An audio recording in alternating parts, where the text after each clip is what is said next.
What if the biggest scandal of Meghan Markle's year didn't come from the royal family, didn't come from a lawsuit, didn't come from a leaked email or a palace insider, but from a recipe? What if the most shocking accusation she has faced since stepping away from royal duties didn't come from Buckingham Palace, but from her ex-boyfriend? Before we continue, please hit the like button, subscribe to the channel, and turn on the notification bell for updates.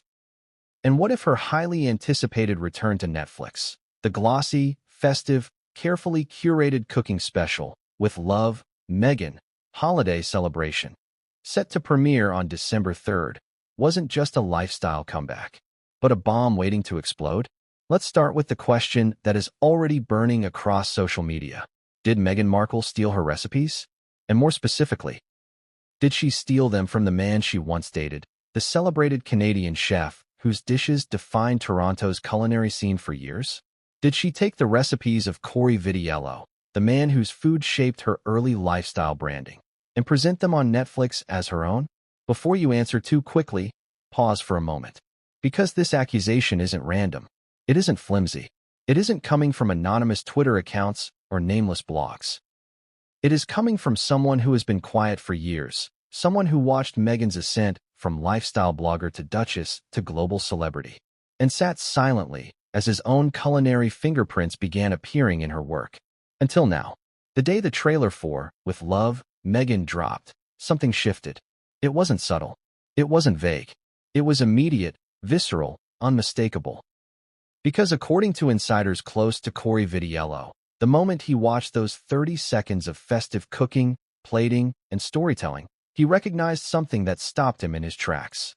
He recognized dishes he had created, dishes he had perfected, dishes he had cooked for Meghan, dishes he never imagined she would take with her, let alone build an entire Netflix comeback around. If you're thinking, but Meghan has always presented herself as a foodie, this can't be that serious, hold that thought. Because this isn't just about a couple of recipes. This is about ownership. This is about creativity. This is about trust, betrayal, and the blurred, messy line between inspiration and appropriation. And it all begins with that trailer. A trailer that looks warm and charming on the surface. Twinkling lights, cinnamon-scented kitchens, glossy countertops, cozy holiday messaging. It looks like the kind of festive special you'd watch with family, the kind of feel-good show Netflix loves to promote in December. But under the surface, the trailer triggered a wave of suspicion that even Netflix didn't anticipate. Because viewers noticed something. Culinary creators noticed something. Food bloggers noticed something. And eventually, Cory noticed something. Let's rewind, because to understand why this scandal matters right now, you have to understand the timeline. You have to understand what Meghan's reputation looks like today, in 2025. You have to understand how fragile her public image has become. You have to understand why this Netflix special was never just a cooking show. It was a comeback, a rebranding, a chance to show the world a softer, more relatable Meghan, someone warm, domestic, festive, family-oriented. Someone Americans could love again. Someone brands could trust again. Netflix poured millions into this project. The trailer was designed to feel wholesome, nostalgic, earnest. The show carries a holiday message of togetherness, tradition, and love, something everyone can enjoy. But when scandals hit Meghan, they tend to hit with force. And this one cuts straight into the heart of her brand. Because food isn't just food. Recipes aren't just instructions. Chefs don't just cook, they create. Their signature dishes are their identity, their art, their intellectual property. And that's exactly why the allegations swirling around Meghan's show are so explosive. Let's be honest. Meghan Markle has faced accusations before. Copying speeches, borrowing quotes, taking inspiration from other lifestyle bloggers, repeating lines that sounded suspiciously similar to previous public figures. But this is different. Because in the culinary world, you cannot hide. You cannot disguise technique. You cannot mask flavor profiles. You cannot pretend a signature recipe is yours when the creator sees it on screen. Food tells the truth, even when people don't. Now, let's talk about the storm that erupted online. Within hours of the trailer dropping, viewers began comparing Meghan's holiday dishes with known recipes from Cory's past restaurants, the Harbord Room, the Citizen, Flock, and others. People noticed similar garnishes, similar plating styles, Similar holiday twists he became known for years ago. Recipe structure, ingredient sequencing, flavor combinations that were almost identical. This wasn't vague inspiration. This wasn't everyone cooks turkey the same way. These were specifics. And then came the whispers. The comments like, didn't Cory Vitiello make this dish back in 2014? Haven't I seen this exact plating from Cory's cookbook photos? This looks like his signature holiday roast chicken. The comparisons went viral. And as the allegations grew, Meghan's PR team stayed silent. Netflix stayed silent. Cory stayed silent. Until he didn't. But here's the part no one is talking about yet. And the part that truly transforms this from a cooking controversy into a personal betrayal. Meghan and Cory never had a clean, simple breakup. Their relationship was complicated, emotionally charged, intertwined with Meghan's career ambitions, filled with the kind of subtle tensions that only become clear years later when you look back and say, oh, that moment meant something else. During their relationship, quietly, privately, behind closed doors, Meghan was studying Cory's culinary world. She was fascinated by his craft, by his creativity, by his ability to turn simple ingredients into restaurant experiences. She watched him cook. She took notes.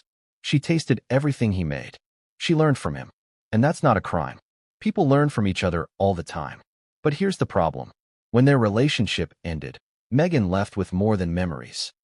She left with ideas. She left with experience. She left with recipes. Recipes Cory had spent years perfecting. And for the longest time, he never said a word. Even as Meghan reinvented herself on the TIG, even as she built her online persona around food, travel, and wellness, Cory stayed quiet. But the moment he saw that trailer, the moment he saw dishes he believed he created being presented on Netflix under Meghan's name, that silence cracked. Because this wasn't a blog post. This wasn't a lifestyle Instagram moment. This wasn't a cute personal recipe shared online.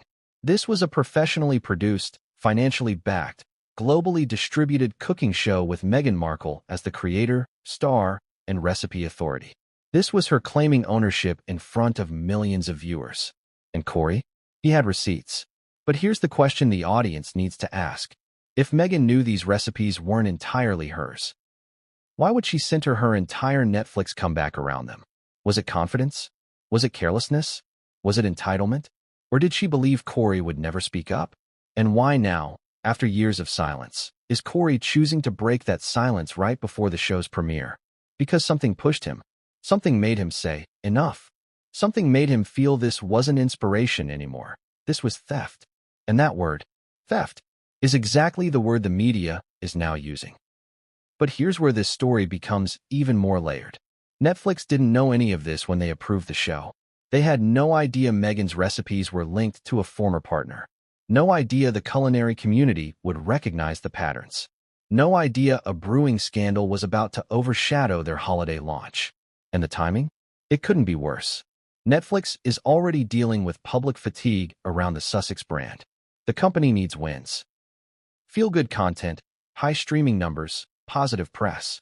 What they do not need is a plagiarism scandal, especially not one involving a globally recognizable figure whose credibility has been questioned more than once. So now the stakes are enormous. This isn't just about food anymore. This isn't about whether Meghan made her own cranberry sauce. This is about reputation. This is about truth. This is about whether Meghan's new era is built on authenticity or borrowed brilliance. And as we dive deeper into this story, you'll see something fascinating. These allegations aren't coming from vague speculation. They're coming from concrete timelines, from public recipes, from documented menus, from people who were there when these dishes were created, tested, refined. You're about to discover that this scandal didn't appear from nowhere. It has roots, history, warning signs, moments everyone missed until now. Because the truth is, the world wasn't paying attention. Not to Cory, not to those recipes, not to the quiet details in Meghan's past that now look glaringly obvious. But now everyone's watching. And everything is about to change. Because the moment Cory Vitiello saw Meghan's trailer, he recognized something he never expected to see again. Something that belonged to him. And it's what happened next. The moment right after that recognition, that sent this story spinning into a direction no one saw coming. The question now is, What did Cory do after that moment? And why is the answer sending shockwaves through the culinary world, the entertainment industry, and Meghan Markle's team all at once? What Cory did next changes everything. What if all it took was 30 seconds? 30 glossy, festive, perfectly lit seconds to unravel everything Meghan Markle had tried to rebuild over the last few years. What if a trailer, the kind Netflix executives usually celebrate with champagne and press releases, instead became the spark that lit the fuse under a scandal no one, from PR teams to producers to Meghan herself, ever saw coming? And here's the deeper question, the one people are whispering online but too afraid to say out loud. What if Cory Vitiello realized, in real time, that the woman he once cared about, the woman he shared dinners and dreams and recipes with, was now claiming his work as her own, on the most global streaming platform in the world? That is where this story truly begins, not with Meghan's show, and not with the backlash, but with that single moment when a chef recognized himself in someone else's spotlight, and the shock he felt didn't fade. It deepened. The trailer for With Love, Meghan holiday celebration was supposed to be heartwarming. That was the point. Slow-motion shots of Meghan pouring warm apple cider into a frosted glass. Close-ups of cinnamon sticks, brushed pastries, caramelized glazes, long stretches of gleaming countertops, and sunlight streaming through windows. Meghan laughing with the camera. Meghan stirring something aromatic in a heavy Dutch oven. Meghan pulling a roasted chicken, glazed, golden, and impossibly perfect, from the oven. The music was cozy, the lighting soft, the pacing classic holiday comfort. Netflix wanted viewers to feel nostalgic, to feel hungry, to feel connected. And for millions, it worked. But for one man, that trailer felt like a punch in the chest. Imagine this. You're scrolling through your phone, minding your business, maybe prepping for holiday service at your restaurant or reviewing your latest menu updates, and suddenly you see the face of the woman you once dated. You're not expecting anything dramatic. You're not bracing for impact. You click out of curiosity, or maybe because you've heard whispers of her cooking show months ago when the rumors first leaked. You expect what anyone would expect, a harmless show. But instead, your blood runs cold. Because dish after dish, frame after frame, image after image, something in your brain is screaming, I know that. I made that. That's mine. Insiders say Cory watched the trailer twice. The first time in silence. The second time in disbelief. And on that second viewing, every shot seemed to grow louder, clearer, sharper. The cranberry glaze with its signature reduction method, his method. The rustic herb-roasted chicken with the same lemon-and-thyme stuffing he showcased during his Harboard Room years, his recipe. The way the garnishes were placed, slightly asymmetrical, artistic but controlled, his signature plating.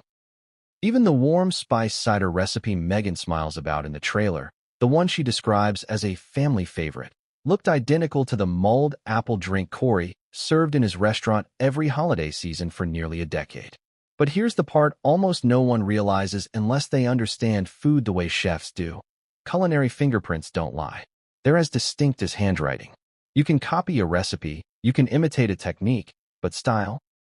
The way a chef balances flavors, the way someone pairs ingredients, the way someone plates, that's a signature. That's a creative identity. That's something Meghan should never have underestimated, especially when the person she borrowed from wasn't a random chef from a magazine, but someone who had cooked for her, taught her, inspired her. Someone who had once been close enough to trust her. And the trailer didn't just show a couple of familiar dishes. It showcased patterns. A pattern of similarities too specific to ignore. Viewers online spotted them instantly. Food bloggers began uploading side-by-side comparisons. TikTok creators, the kind who specialize in culinary detective work, began breaking down techniques frame by frame. Some even pulled archived menus and old reviews from Cory's restaurant days, pointing out phrases Meghan used in her narration that sounded eerily similar to descriptions critics once wrote about Cory's dishes. Coincidence? Some said no. Inspiration? Maybe. Theft? Increasingly, people were whispering yes. But here's the twist. This wasn't a scandal that fans created out of thin air. This didn't come from people who dislike Meghan or want her to fail. Many of the comparisons came from neutral sources, even from people who had once supported her lifestyle content during the TIG era. Food creators tend to defend originality. They admire creativity, but they also protect authenticity. So when they saw these details, they didn't stay quiet. They didn't attack Meghan, but they asked questions. Lots of them. And here's where things get even more fascinating. Netflix expected the trailer to trend for its visuals and holiday charm. They did not expect Cory Vitiello to start trending within hours of its release. They did not expect chefs to voice concerns. They did not expect journalists to begin digging into the Meghan, Cory timeline, trying to piece together how much access Meghan had to his recipes and when. Netflix underestimated the one thing you can never control once a scandal starts: momentum. Imagine being a Netflix executive casually opening your social media feeds, expecting glowing reactions, and instead seeing comments like, "Why does Meghan's roast look exactly like Vitiello's?" Or, "Is this the same braised short rib dish from the Harboard room?" Or, "Did Meghan just recycle her ex-boyfriend's holiday menu?" The reactions weren't hateful, they were suspicious. And suspicion spreads faster than any PR-approved narrative. Now let's shift back to Cory, because understanding his reaction is key. The man is not dramatic. He has never been the kind of chef who thrives on attention. He didn't exploit his past with Meghan for publicity. He didn't release memoirs, interviews, or tell-all stories. He built his restaurants, built his brand, kept his privacy, and moved on. Which means that for him to feel shaken enough by a trailer to speak privately to those close to him, and eventually, through insiders, let his perspective trickle into the public sphere, that says everything. Sources close to Cory reveal that he felt blindsided. Not angry at first. Shocked. Disappointed. Hurt. Because this wasn't just about recipes. This was about trust. Meghan wasn't just a girlfriend who enjoyed his food. She was someone who studied him, absorbed his techniques, watched him work. And according to people who knew them at the time, she often asked questions, took notes, and expressed admiration for his creativity. So when he saw those same dishes on Netflix, framed as Meghan's personal holiday traditions, something inside him broke. And while Cory was processing the emotional punch of recognition, the internet was doing what it does best, connecting dots. People dug through the TIG archives. They found recipes Meghan posted years ago that bore similarities to dishes from Cory's restaurant menus at the time. They found blog posts where Meghan described cooking methods that sounded suspiciously advanced for someone who had not yet worked with professional chefs. They found comments in old interviews where she spoke about favorite recipes without mentioning where they came from. Was it inspiration? Was it partnership? Was it borrowing? Or was it something else? And here's the most uncomfortable part for Meghan. People remembered. They remembered the stories, the rumors, the whispers about Meghan shaping her lifestyle brand through the ideas of the people around her. They remembered accusations, small ones, often dismissed. That she sometimes blurred the line between being inspired and being the creator. And suddenly, the trailer for her Netflix show resurrected all those old suspicions. But the trailer didn't just reveal dishes, it revealed tone. The way Meghan spoke about the food in her voiceovers felt intimate, personal, nostalgic. She framed each recipe as something from her childhood or heritage or holiday memory. She spoke with confidence, authority, and warmth. And for viewers unfamiliar with her past, that was convincing. But for someone who actually cooked those dishes for her, someone who remembers those meals vividly, someone who knows those flavors were his, not hers, that tone wasn't heartwarming. It was painful. And as the trailer's view count climbed, the pressure on Meghan began to mount. PR teams, who had expected nothing but praise, now scrambled internally. They monitored social media, flagged posts, prepared statements, advised silence. They hoped the story would fade, but scandals tied to authenticity rarely fade. They grow, they evolve, they sharpen, and the question hanging over everything became impossible to ignore. If this was just a coincidence, why did everything look so familiar?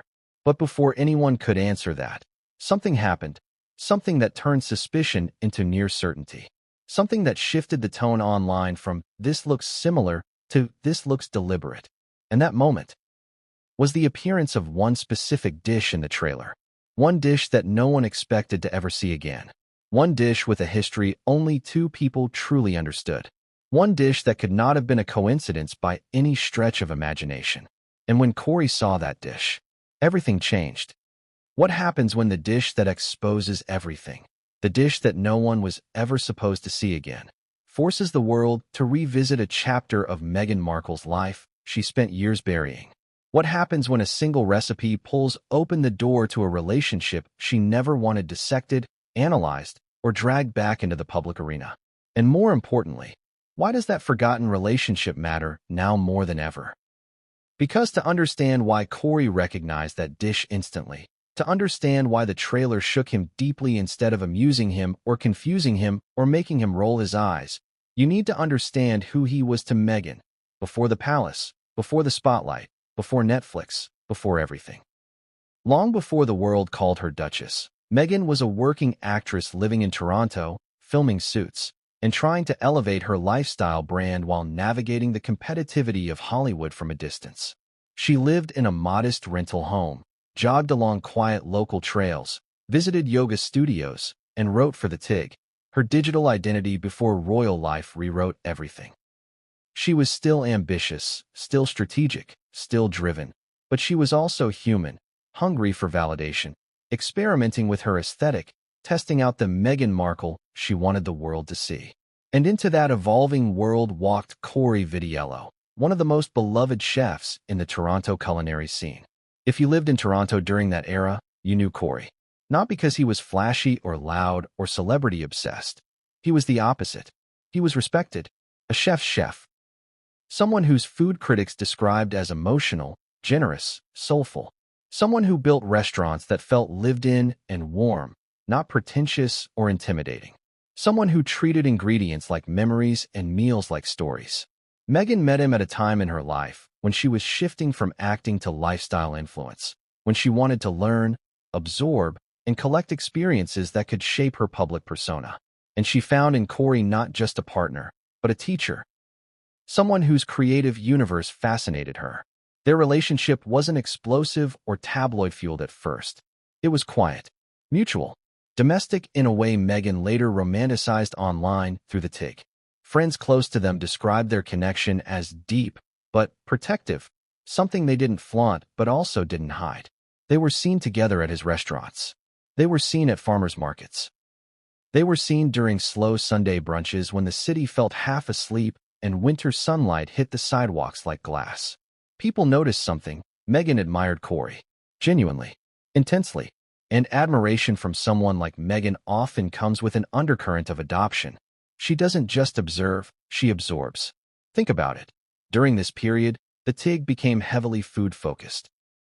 Meghan wrote essays about seasonal cooking, posted recipes, shared styling tips, and crafted this image of a woman who understood flavors, textures, herbs, and holiday dishes. But here's the twist. Before Cory, Meghan's culinary knowledge was limited. She was enthusiastic, yes, but not refined, not trained, not technically sharp. And suddenly, after dating a professional chef, her food vocabulary expanded. Her plating improved. Her food photography changed. Her recipes became more sophisticated. Her tone became more authoritative. Coincidence? Maybe. Influence? Definitely. But appropriation? That question hangs over everything now. Because insiders say Meghan never just tasted Cory's dishes, she studied them. She watched how he prepped, how he seasoned, how he layered flavors, how he plated. She asked why he used lemon zest instead of juice, why he roasted vegetables at a certain temperature, why he paired rosemary with one protein and thyme with another. She took mental notes, and sometimes, according to people close to the situation, handwritten notes too. At first, Cory found it flattering. He liked that she cared. He liked that she wanted to learn. It was endearing, until it wasn't. Because, you see, Cory didn't come into Meghan's life as a stepping stone. He wasn't a rung on a career ladder she was climbing toward royalty or Hollywood domination. He came in as a partner. Genuine. Human. Grounded. And like many grounded people, he didn't constantly think in terms of brand. He thought in terms of meals, moments, connections. Meghan, however, lived in two worlds simultaneously, the personal one she shared with Cory and the public one she was carefully constructing on the TIG. And sometimes, the lines blurred. Not intentionally at first, just softly, slightly. But enough for those close to them to begin noticing that Meghan's so-called signature dishes looked suspiciously like Cory's everyday cooking. One insider described it perfectly. She took the aesthetic of his food and made it her identity. That's the part that stings now, watching the Netflix trailer. Because that aesthetic, the warm, rustic, soulful cooking style, doesn't belong to Meghan. It belongs to the chef who once kissed her across kitchen counters. It belongs to the man whose hands tinted herbs and garnishes with a precision she admired. It belongs to Cory. And when their relationship began deepening, something interesting happened. Meghan started sharing recipes online that she referred to as family traditions, comfort staples, or holiday favorites. But people who ate with her during that era quietly noted that she rarely cooked any of those dishes before Cory. The techniques were advanced. The flavors were sophisticated. The measurements were too precise for someone self-reportedly born without the cooking gene. Yet Meghan presented them as if they were part of her lineage, part of her story, part of her brand. Fast forward through their relationship, romantic dinners, private cooking sessions, late-night conversations about food and creativity. Meghan's fascination with Cory grew, and so did her desire to build a lifestyle brand that blended his culinary energy with her public image. But here's the problem. Cory didn't realize he was becoming part of her brand. Not consciously, not intentionally. He didn't know that dishes he created for her during quiet holidays, dishes he made to comfort her after long filming days, dishes he invented from memory and nostalgia, would one day resurface on Netflix, renamed and repackaged as Meghan's holiday specialties. And let's talk about that dish, the dish that appeared in the trailer. The one Cory thought he'd never see again because it wasn't part of any restaurant menu, wasn't in any cookbook, wasn't published anywhere. It was personal. He created it for her. Only her. A dish born from a holiday they once shared during a winter that was both tender and turbulent. A dish cooked in low light, with snow falling outside and candles burning on the counter. A dish that, insiders say, Meghan called the most comforting thing anyone has ever made for me. So imagine seeing that dish presented on Netflix under a new name, with Meghan smiling brightly and saying it was a long-time Markle holiday tradition. Imagine watching her stir that pot with the same rhythm he taught her, hearing her describe flavor notes he explained to her once. In a moment, she probably assumed he had forgotten. But chefs don't forget. Recipes are memories. They are emotional imprints. They are creative fingerprints. When Cory saw that dish, he didn't just see food. He saw himself, his work, his heart, and that's when the shock turned into something else. Bitterness, betrayal, resolve. Because up until that moment, he had been silent. Gracefully silent. Respectfully silent. He never tried to capitalize on her fame. He never commented on her royal marriage. He never added his voice to the tidal wave of Meghan-related drama that dominates global headlines. To him, the relationship was over, and life had moved on.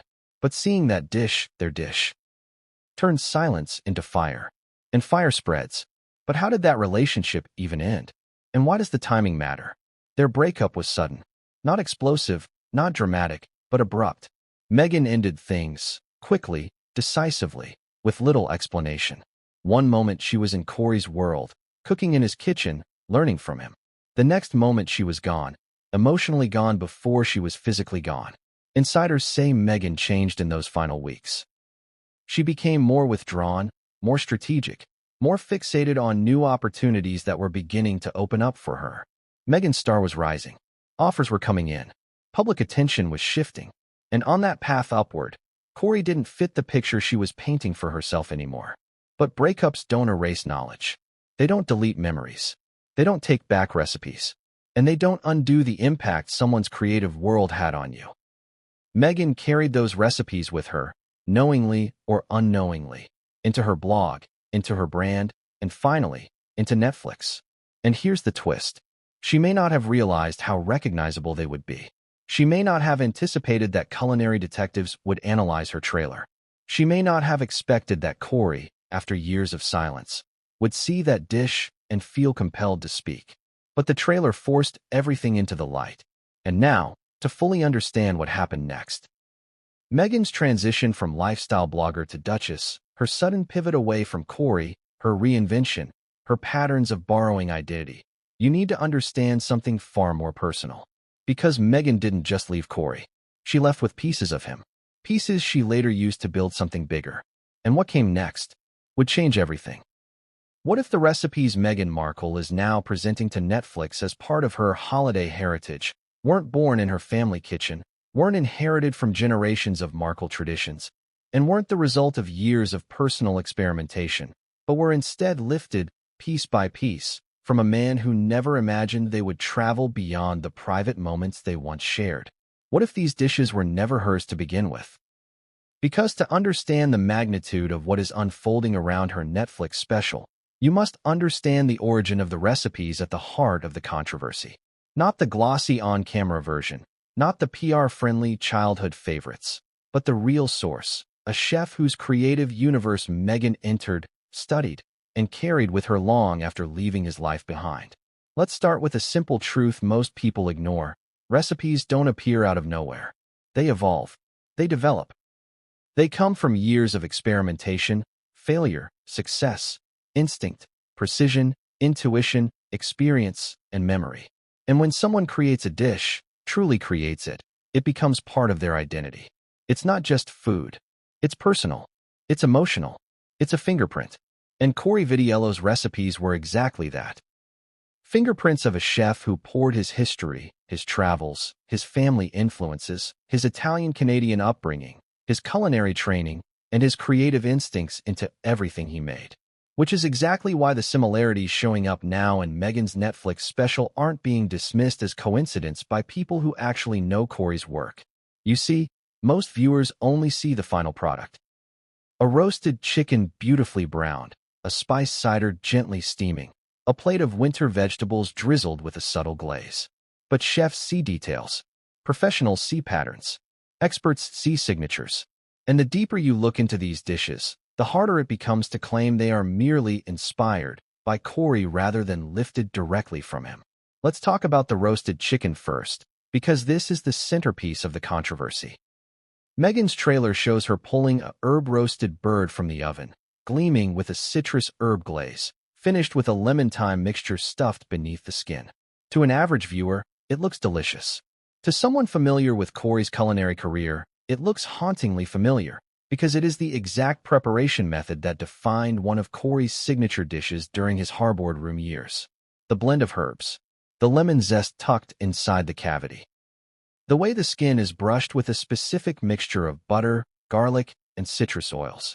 The distinctive color that roasting at a slightly unconventional temperature delivers. You cannot replicate those small decisions without having been directly exposed to the original. And exposed Meghan was. Insiders recall multiple occasions when Cory cooked that chicken for her. Quiet nights in, holiday dinners, lazy Sundays. It wasn't a restaurant dish anymore. It became personal, adapted from his menu into something cozy and intimate for their relationship. Meghan loved it. She asked about the technique. She asked why he used zest instead of juice. She asked about the temperature. She asked about resting time. She asked everything, absorbing each detail with the same intentional curiosity she later used in her lifestyle branding. And now, years later, that dish, his dish, has reappeared under her name. But that's not all. Let's move to the cider.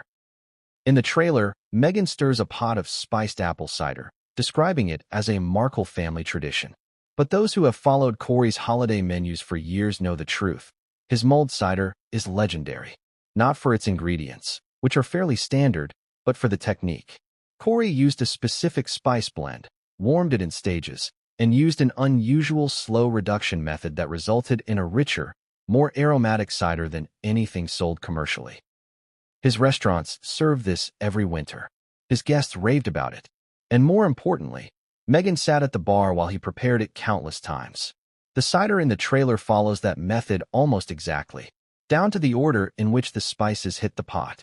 Coincidence? Or choreography? And then there's the glaze. The holiday glaze Meghan pours over root vegetables in the trailer. A mixture of maple, balsamic, a hint of rosemary, and a whisper of paprika. It's an odd combination unless you know where it came from. Cory invented that glaze years earlier, inspired by a family recipe and refined in his restaurant kitchen. It's unique, distinctive, recognizable to anyone who has ever eaten at Flock or The Citizen. Yet somehow, without ever publicly associating herself with that glaze, Meghan now presents it as her own creation. But the deeper you dig, the clearer the pattern becomes. Meghan didn't just adopt random recipes she encountered. She borrowed from one source, consistently, specifically, repeatedly. And that source was the man she once dated. Here's the twist that makes this even more complicated. Meghan herself may not fully realize how traceable these dishes are. To her, they may have simply become part of her personal cooking repertoire.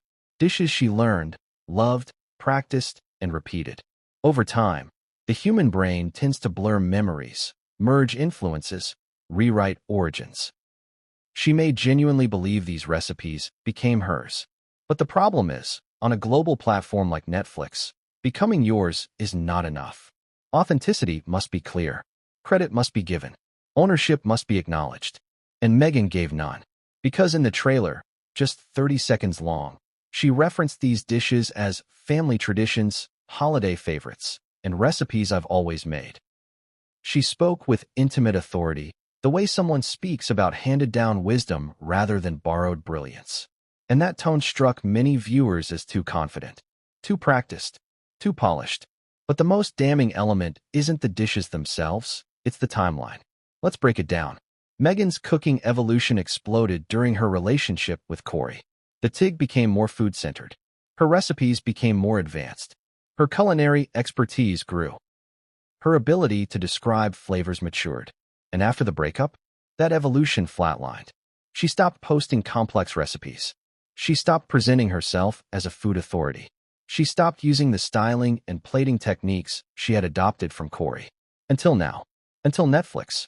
Until she needed a new brand identity after years of public skepticism. And suddenly, magically, the recipes reappeared. The techniques reappeared. The plating returned. The seasoning patterns returned. The aesthetic returned. All the things she learned from Cory returned, but with her name on them. And this is where the controversy crosses from inspiration to appropriation.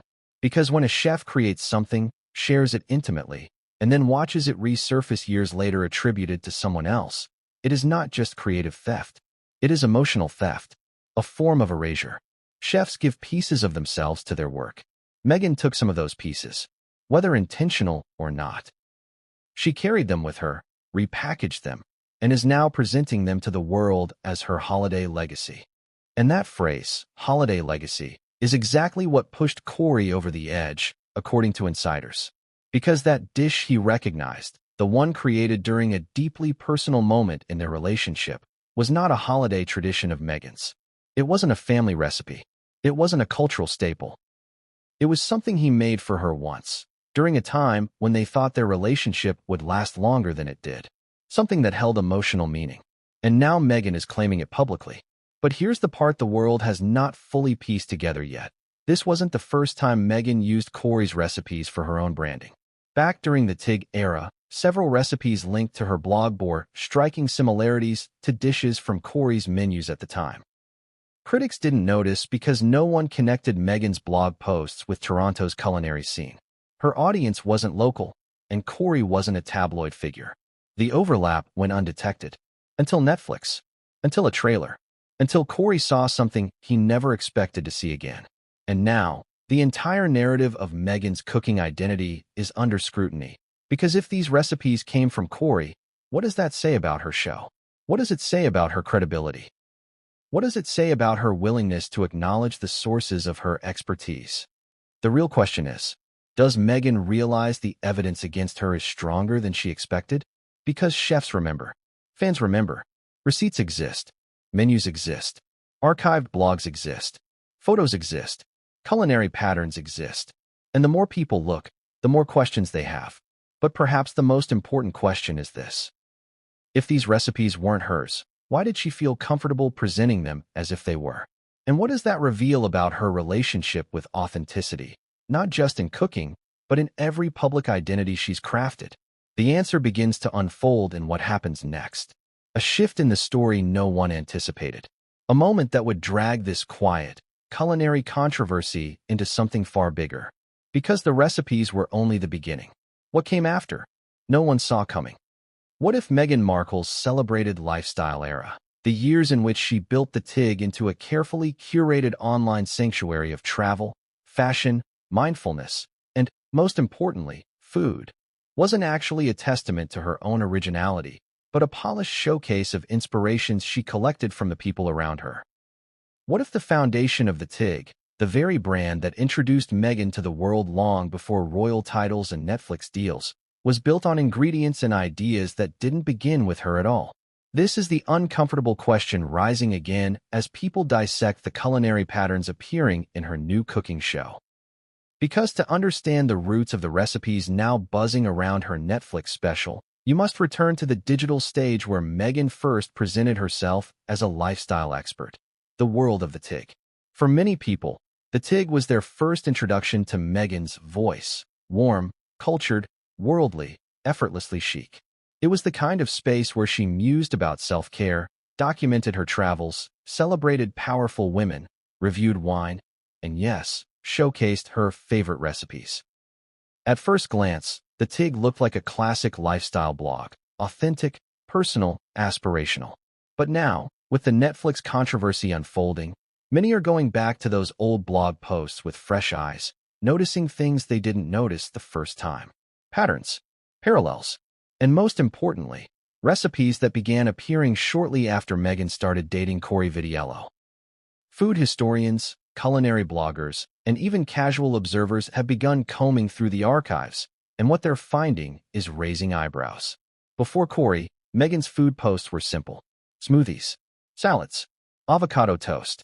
Nothing wrong with that. Many lifestyle bloggers start with easy, relatable content. But after Cory entered the picture, the TIG's recipes rapidly evolved in sophistication. Suddenly, there were advanced dishes using techniques the average home cook wouldn't know. Suddenly, there were recipes featuring intricate reductions, professional marinades, unusual herb combinations, and plating strategies that seemed more suited to a fine dining kitchen than a lifestyle blog. Coincidence? Or was something else happening behind the scenes? Let's talk specifics.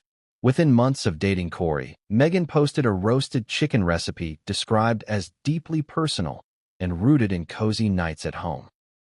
Yet the recipe mirrored a dish served at Cory's harbord room, nearly ingredient for ingredient, including the distinctive lemon-infused butter tucked beneath the skin, a detail most home cooks wouldn't know unless they had watched a professional chef do it.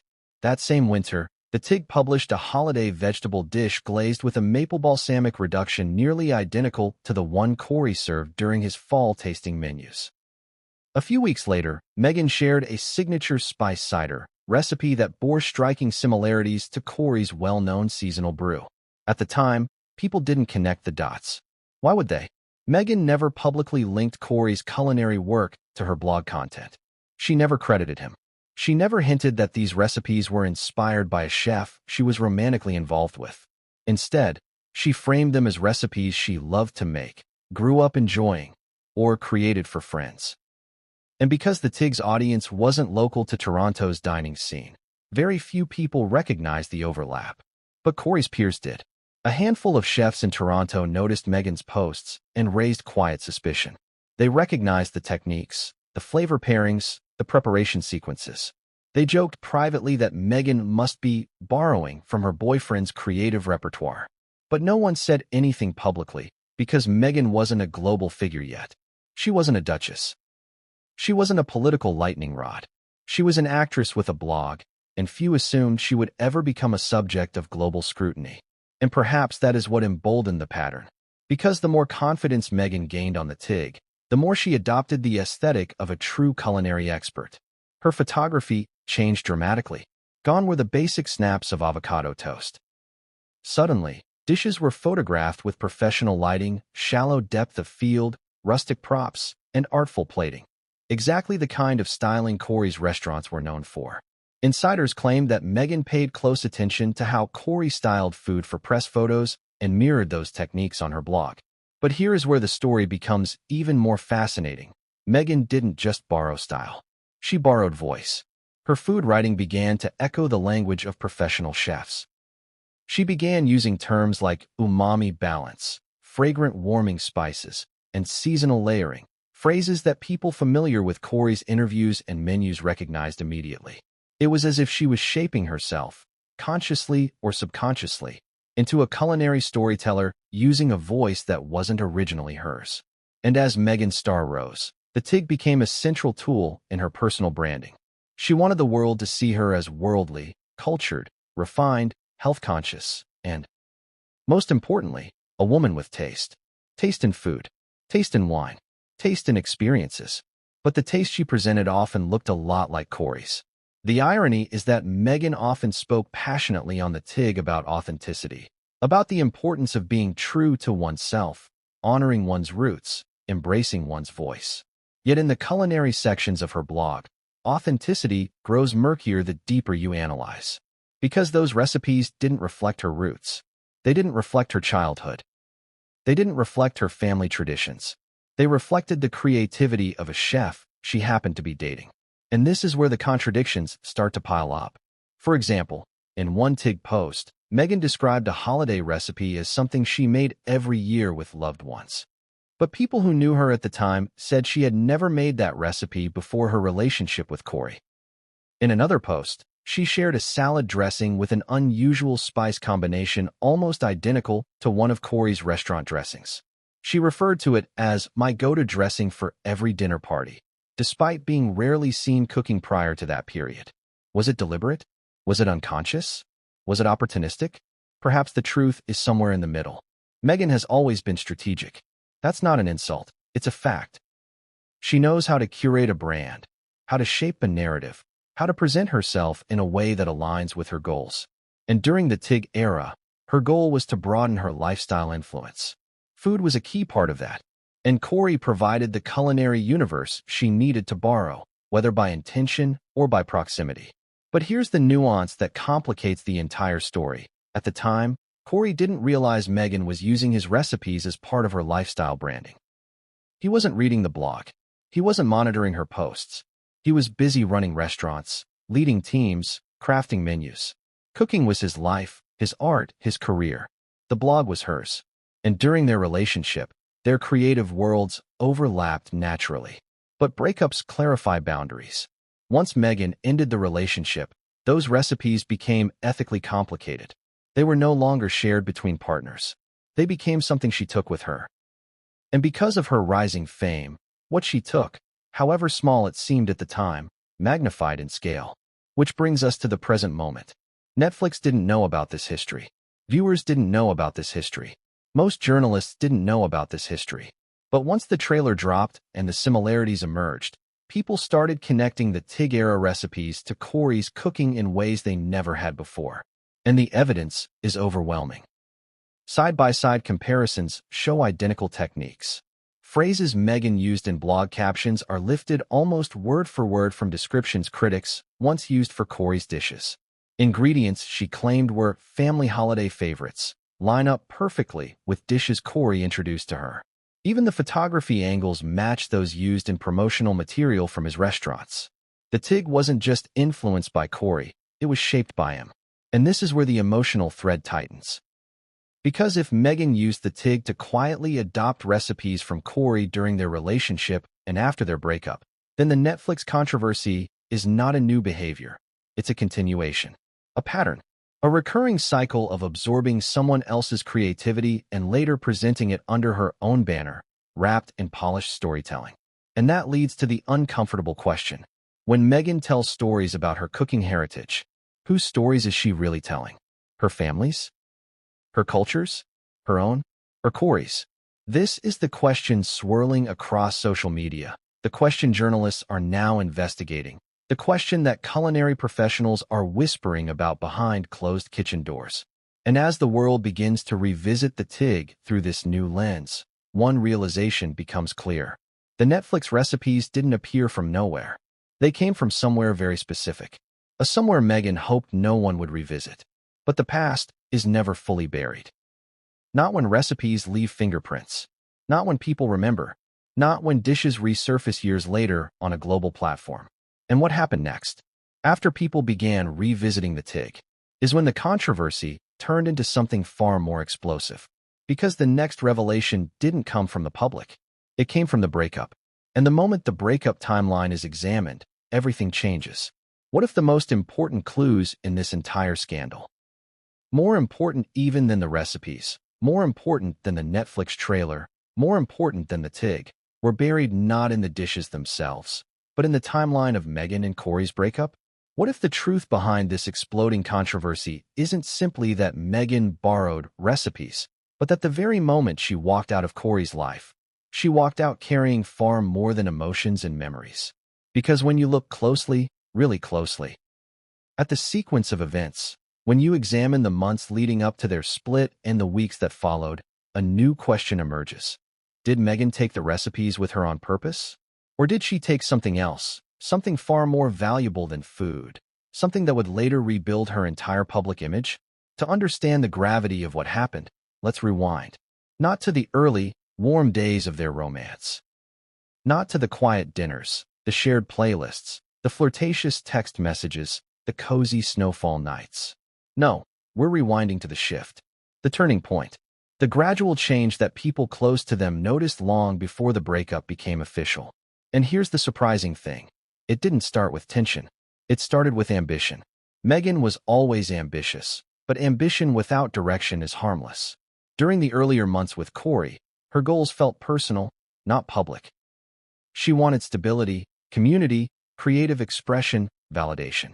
But the more she grew her influence on the TIG, the more her profile rose on Suits, the more press she received from her humanitarian work, the more she realized she was not meant for quiet domesticity with a chef, no matter how deeply she admired him.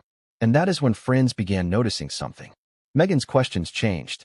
Not just the culinary questions she asked Cory in the kitchen, but the lifestyle ones. When Cory attended restaurant events, she paid attention to the publicists. When he worked with photographers for menu spreads, she studied the lighting setups. When he hosted tasting events, she analyzed the guests, the ambience, the pacing. When they visited farmers markets, she didn't just ask about ingredients. She asked about sourcing stories she could tell online. People who were there say Meghan's curiosity grew sharper, more calculated, less casual. She began shaping herself into the woman she wanted to become, and Cory became a silent, unknowing bridge into that identity. The shift didn't happen in a dramatic argument or an explosive moment. It happened quietly, gradually, softly enough that Cory didn't realize he was losing her until she was almost gone. And here's the part that matters. The weeks leading up to their breakup are filled with indicators that Meghan had already mentally moved on. She grew more private, more distracted, more distant. She spent longer hours online. She was meeting new people, networking, traveling more often without him, attending events he wasn't invited to, testing a new identity that didn't include him. And during this phase, the reports say Meghan began collecting things. Not objects, not gifts, information, ideas, concepts, techniques. She asked Cory to explain recipes again. She jotted down notes. She saved voice memos. She photographed ingredients. She asked why this herb and not that one. Why smoke the vegetables instead of roasting them? Why marinate for 6 hours, not 4? Why reduce instead of whisk? To a chef, these are normal conversations. To a strategic lifestyle influencer, these become building blocks. Many people now believe this was the moment, the transitional moment, when Meghan realized she would eventually leave Cory. But before she left him, she wanted to keep the best parts of the relationship for herself. The aesthetics, the knowledge, the techniques, the creative inputs, the recipes. It wasn't malicious. It wasn't cold. It wasn't cruel. It was calculated. Meghan didn't end the relationship suddenly out of emotion. She ended it strategically. The exact timeline is telling. During late spring of their final year together, Meghan's blog posts became more polished. Her writing tone sharpened. Her recipe content expanded. She began planning brand partnerships. Publicists and agents began circling. People in her orbit noticed she was receiving invitations to higher-profile events, brunches, charity galas, small Hollywood networking circles in Toronto. Cory wasn't part of that world. Not because he wasn't good enough, but because Meghan's world was shifting and Cory didn't fit the new aesthetic she was curating for herself. Then the split came. Quiet, precise, unexpected. Cory, sources say, was blindsided. Not because he never saw signs of change, but because Meghan didn't discuss them. She simply pivoted. One day they were together. A few days later, they weren't. And Meghan moved quickly, emotionally, and publicly. Here's where the timeline gets even more interesting. Within 3 weeks of their breakup, a new series of TIG recipes appeared, more advanced than anything she had posted before. Techniques identical to Cory's. Flavor profiles pulled from his menus. Preparation steps that matched his signature style. Descriptions lifted directly from phrases he used when teaching her. People who knew both of them privately said the timing felt too close to ignore. Think about that. 3 weeks. 3 weeks between the breakup, and Meghan showcasing the most sophisticated culinary content of her entire blog's history. This is where the phrase quiet extraction began circulating among those in the know. Because if she had learned these dishes through osmosis during the relationship, that would be one thing. But the timing, so tight, so sudden, suggests something else.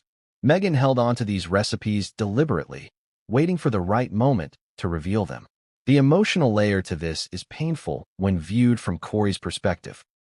Imagine watching someone you once cared about, someone you cooked for, someone you trusted with your creative world, use your recipes as stepping stones into her next chapter, while leaving you behind.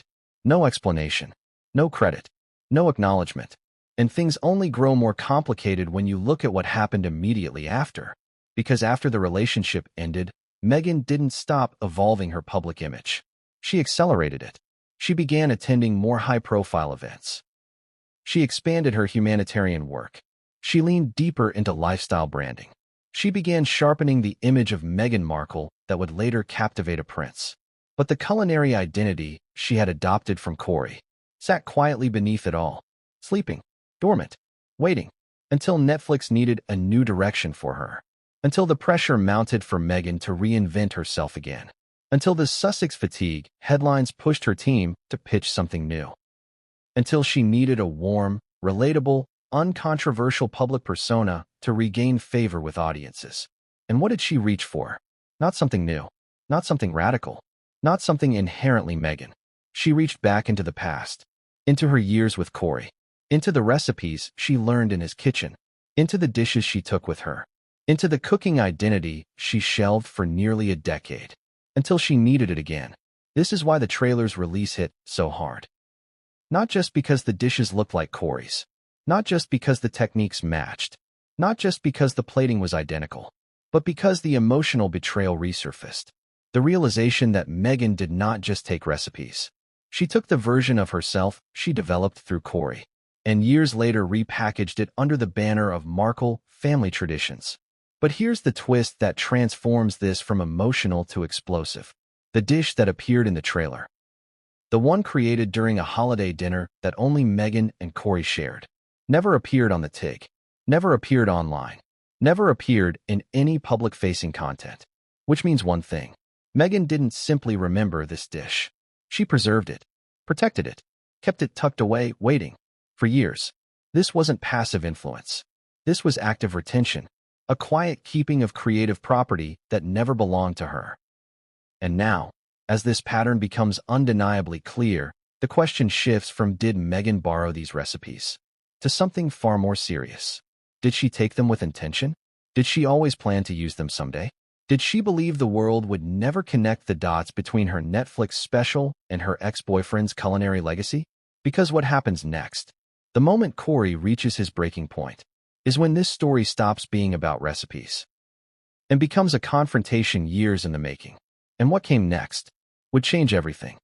What if the glossy Netflix holiday special Meghan Markle proudly unveiled to the world wasn't just the result of a creative team brainstorming festive concepts? What if the entire project was sold, framed, packaged, and pitched using ideas, aesthetics, and recipes that were never hers in the first place? What if the pitch that convinced Netflix, the pitch that secured millions in funding, the pitch that positioned Meghan as a warm, relatable culinary host for a global audience, was built on borrowed brilliance?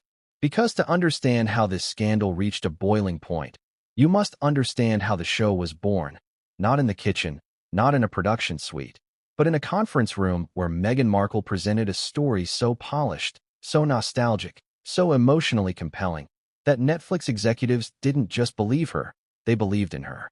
The pitch process at Netflix is notoriously competitive. You don't simply walk into a room, say you want a cooking show, and walk out with a contract. You need vision. You need narrative. You need authenticity, or at least the appearance of it.